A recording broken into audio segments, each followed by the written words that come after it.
can't always walk in the front door. Sometimes you have to climb in a window or like get a ladder and go in some other way to get into that room. Business is messy and unpredictable. Sometimes lonely. So lonely. So lonely. And inspiration can often come from really weird places. We pick up where the bullet point blogs and the highlight reels leave off.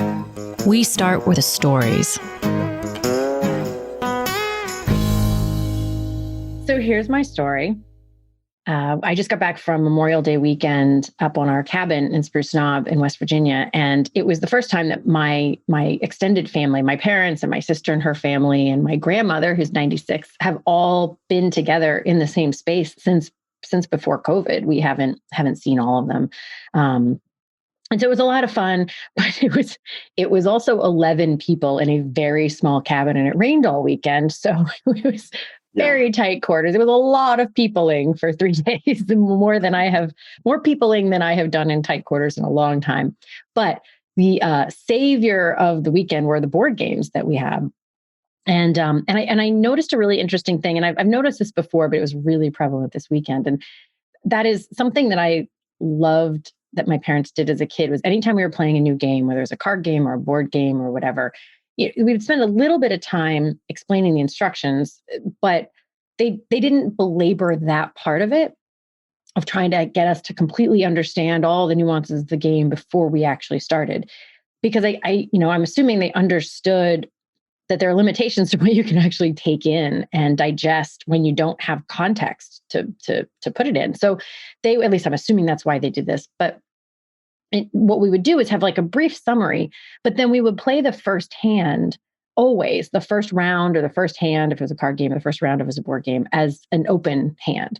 So everything was revealed. Like you would have your cards turned over, assuming they were supposed to be flipped. You would talk through the decisions like, oh, well, I have two choices here. And I could save this for later, but then I risk somebody else taking that space. But if I save it for later, I'll get more points. I'm making all this up. Right. Or I could do this. And because they would talk through the choices that they were making and the decisions that they were making, you would really understand the nuances because it was live and in play. Whereas you could say like, oh, there are 3 things you could do any round. And so what's interesting, not only do I think that is a great way to learn a game, and just certainly works for the way my brain works, but what's fascinating to me about it is, as an adult, every time I have tried to get other people to do that, as when I'm trying to teach a game or learn a game, I get this massive resistance. Oh, absolutely. Huge resistance. Because no, because I want to be able to win. I'm like, right, but you don't understand how the game works. So so this is just a round that won't count. And keep in mind, this is not the Olympics. This was not like a paid competition where there's like award money at the end. Like nothing hangs in the balance of who wins this first round. It's just a way to learn it. And so I love this concept, because I think when it comes to onboarding or training or just mentoring or guiding or teaching in any way, understanding how much the brain can really take in the beginning, especially, and this was the part that this is when I paused and wrote it down, is like, I want to do an episode on this. My nephew, we were trying to play Ticket to Ride, and he'd never seen the game before. And he was asking tons of questions, which is great. But the questions really revealed how much he didn't understand about what the whole point was. And they were totally fair questions. But I was saying, I see what but it'll make a lot more sense. And you'll have even more informed questions if we just play one open-handed round, so you can see it in action and understand what the things are. And he so badly wanted to understand everything in advance so that he could play a really good game, which I totally understand. Like I physically feel and understand and empathize with that want, but it was almost impossible to do that because all of his questions weren't even relevant to the game, because he was misunderstanding the whole orientation of what the point was in general. And so it felt like this funny circular reference kind of thing. And I sort of forced it, and I was like, no, just play this. Oh, so the way we resolved it was I played an open hand. Like I left my cards out. Everyone else was like just playing to win. And slowly over time, my nephew was like, oh, I see. Okay. Like now I'm understanding like how this works and how this works. So I just wanted to kind of throw it out there. It was because I've never really met other people who do the like open-handed thing, I meet lots of people who don't like the idea. Yeah, well, so I understand completely the rationale behind doing it. It makes complete sense. And I would hate it. Isn't it funny? I probably would too had I not grown up that way. Like, because I get competitive about things, but no, I would really hate it. I'd have a visceral reaction to it. It's not just mild dislike. If it were explained to me that way, I'd be like, okay, you guys play open hand. I'll come back and I'll play, whatever, because I don't mind playing the game, not knowing the strategy or not knowing the rules, basically just having the summary and then losing. Mm-hmm. And figuring out for myself, oh, I should have done this, or I see what she did, and talking about it post-mortem or watching other people. I do mind a fake game. That's so interesting. To me, it's just a fake game. Either we're playing the game or we're not. Yeah, well, the funny thing is we were spending, and you can't actually do this, but that sliding doors movie where she either walks through the doors or she doesn't, and then you see how life.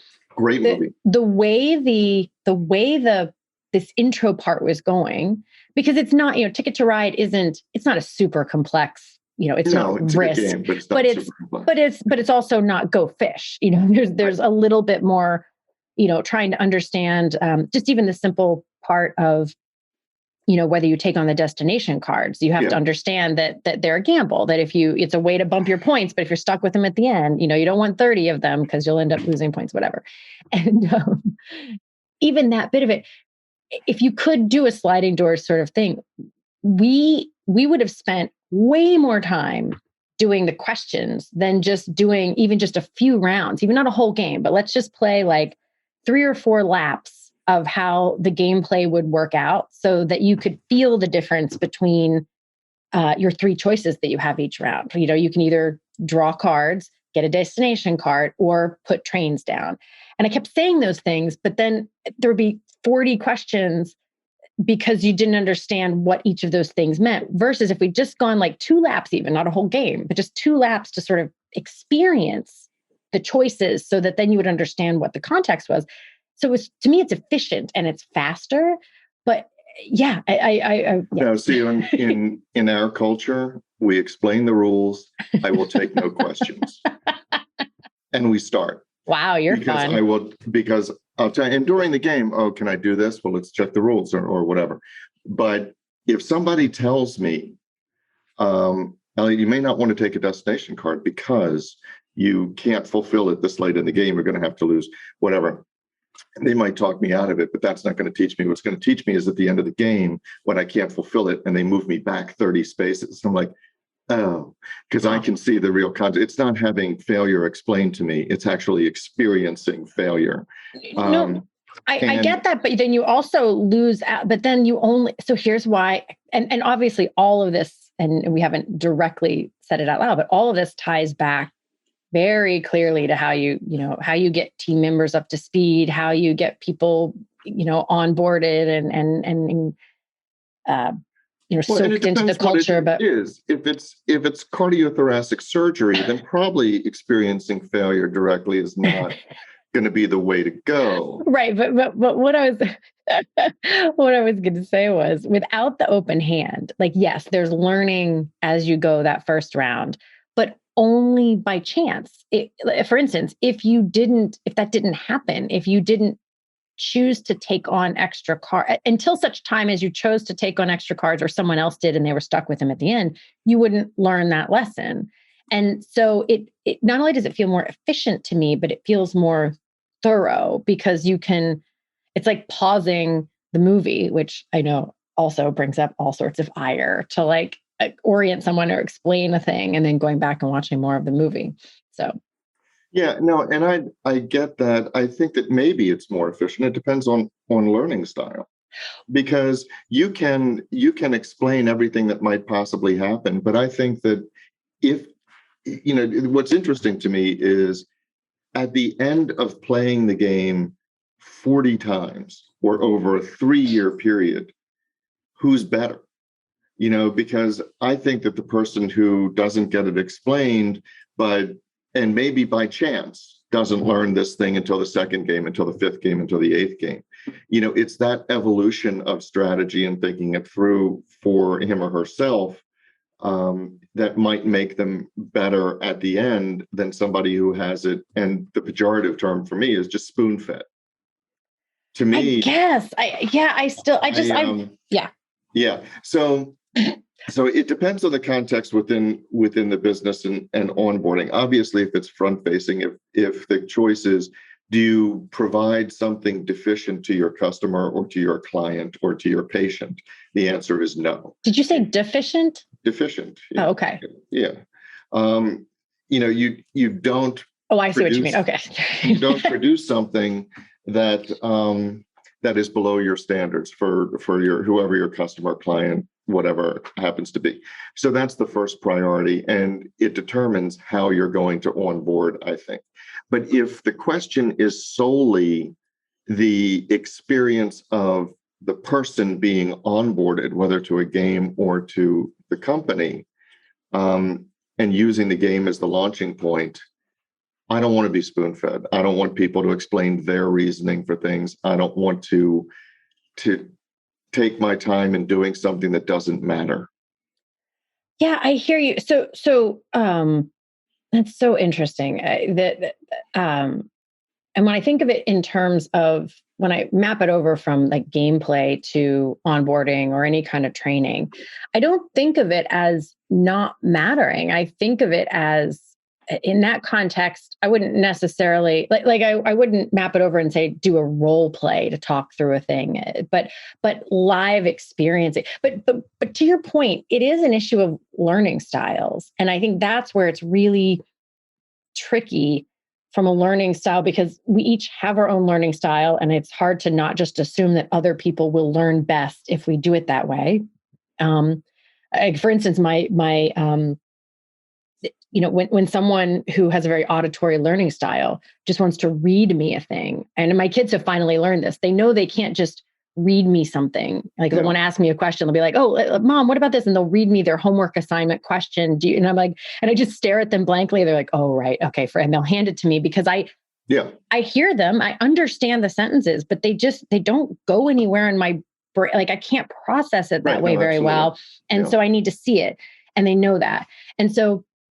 But when you're just starting someplace, and obviously part of this answer is try and have all the different kinds of, have some of your training and onboarding be auditory and visual, and whether it's kinesthetic or actually just experiential in some way where they're learning. But I do think there's a bit of a universal truth in that people can only take in so much information before they have context of where to put it or why it matters. And that gets revealed highly, I think, in the questions that they ask, because their questions then reveal how much they are misunderstanding about the whole point or the context of it. And that's where I think there are limitations to how much you can do in advance and how much you have to learn by doing, whether that's via an open hand or just by figuring it out as you go slowly by losing the game or whatever.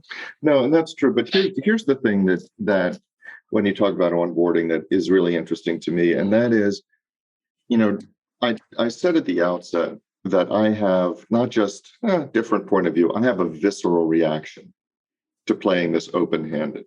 I will fight you to the death on this, but go ahead. But here's the thing, and this is the interesting thing. It's not a logical reaction. In other words, it's not a visceral reaction because I think you're dead wrong, and here are 5 reasons why you're dead wrong and my way works better. I will freely concede that at many times your way would work better. And I can put myself in that family room knowing I would just want to walk away when you guys are doing this open hand, and then I'll come back and do it. And I will feel that way knowing it makes no logical sense. Just like you said, it's not the Olympics. It's not for cash money. Right. It's not for whatever. There's a really solid basis for thinking that this is the best onboarding way. The reason I think it's interesting is because even if you have the most logical, well thought out onboarding process, it's not necessarily going to be accepted. And the reason that somebody decides not to accept it may not be rooted in logic. It may not be, you may not be able to say to them, well, help me understand your position, because their position might be, I just don't want to do it that way. And then you have to figure out as a leader, is that good enough? Or do you force people to do it a certain way, even though they really won't like it? It's more efficient. It'll get the job done. It accomplishes the goals, all of that stuff. But they just don't like it. And is there room in certain policies to accommodate the, I just don't want to do it that way? Now, the answer for certain things, obviously, we talked about cardiothoracic surgery. The other thing is flight simulator, right? It's kind of open hand. You know, I'm not putting you on a real plane. I'm letting you crash on the computer. The I just don't like that, I'd rather be on a plane is not going to be accepted. So here's a question. Is there any difference in your visceral reaction to we're going to play an open hand of a whole game versus we're going to do just 2 loops, like the first 2 turns, whatever it's called, like, you know, everybody gets 2 turns as a simulator? Does it still feel Yeah, there's a big difference. I would be like, okay. And here's the thing. You're looking at me saying, I have no idea why you think that. And that's my point, because I can't tell you that my drawing that distinction is somehow superior reasoning. You're just dead wrong. No, I just have a curiosity about why. I'm answering honestly about, you know, what I feel. It's like the optometrist. Number 1, number 2, number 1, number 2, you know, and I'm telling you why number 2 is fine for me, but number 1 is absolutely not.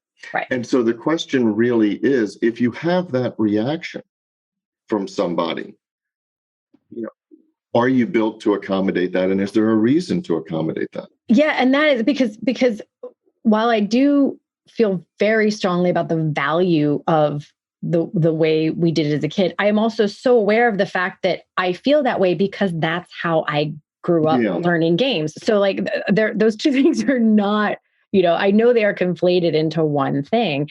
And it was kind of and I just assumed that's how everyone learned games. And it's certainly how I learn best. It's entirely possible. I mean, this just occurred to me. It's entirely possible that we did it that way because I'm making this up. My sister and I couldn't take it in if they just said, here are the rules of the game. And so they figured out a way that it would sink in if we just played around. I don't know that, but that's possible. And that's the part where, you know, especially having had kids, you know, in a family of people who have all sorts of neurodivergence of how we learn. And my kids went to school specifically for people with language-based learning issues. And that's teaching people who learn differently requires kind of, I've always thought of it as, you can't always walk in the front door. Sometimes you have to climb in a window or like get a ladder and go in some other way to get into that room. And that awareness of what the different ways people take in information, and we keep talking about onboarding, but it's not just that. It's you know, client discovery. You know, you're trying to get, you know, we both work in an industry where you have to get up to speed on things that you know nothing about very quickly. And you have to decide which parts of it you need to get up to speed on. You don't need to know everything about everything, but you need to understand the parts you need to understand to do the thing you need to do. And that kind of sorting and understanding and how you best get steeped in a thing is fine if you're doing it for yourself. But if you're in charge of doing it for other people, I think you have to have some awarenesses around what will help them best. Well, yeah, what will help them best. But I think the authority on what will help me best is often just me. In other words, there may be a reaction to you as the leader of the team telling me what my learning style should be. You know, and sometimes you said it's steeped in what you have done. Like my family had always played apples to apples, you know, where you have a card and then everybody, a card that's turned up by the dealer, and everybody looks at their hand of cards and figures out which one of their cards is the best match for whatever prompt is on the dealer's card. And we learned that the rule was that the dealer makes the decision or whatever, and then awards that round to the person. But the way we always played it is everybody got 2 minutes to argue their case. Hmm. And that's how we always played it. And we loved it that way. And if Family of lawyers is all I have to say. You get to convince the dealer, and the dealer has to then sit as the judge and make a decision. And my kids have been asked to play apples to apples with, in other families. And when the rules are explained, they're like, no. You're like, that's not how it works. Yeah, we're not going to do it that way. So something just occurred to me, because the other game we played a bunch of was my son brought the Jackbox games, and and so there was a big learning, because some of them were very self-explanatory, some of them were not, and we were all very confused about what the point was or what we were trying to do. Or are you trying to be funny? Or are you trying to do this? And are you trying to get the right answer? Are you trying to have the funniest answer? What is the point? And it occurred to me that just now, how much there actually is a shift in the world, has been since smartphones, of most apps and most programs do not have instructions.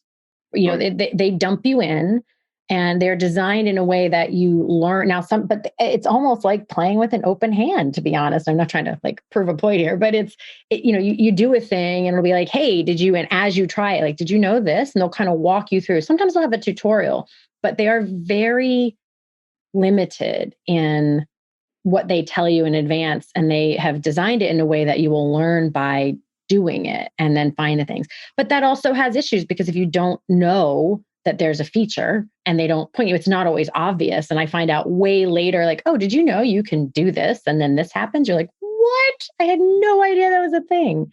So. No, and sometimes there's also a difference in perception, because if I'm doing a tutorial, if I'm doing a software program, and this is how it comes up, the equivalent of an open hand, I'm like, oh, well, I guess that's how they set it up. I'll go through the program because I bought it.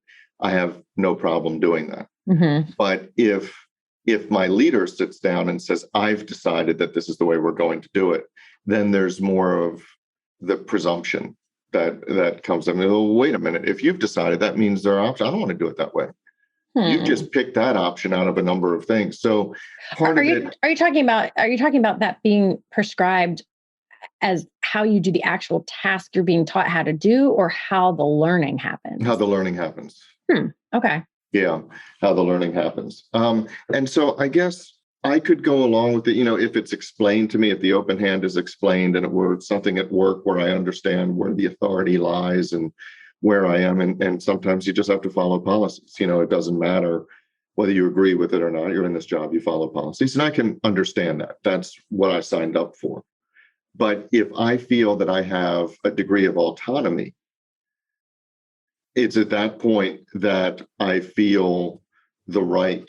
I feel that I have the right to exercise my own decisions in terms of how I learn and how I proceed, and that I don't want to do it your way. So with more autonomy comes more pushback.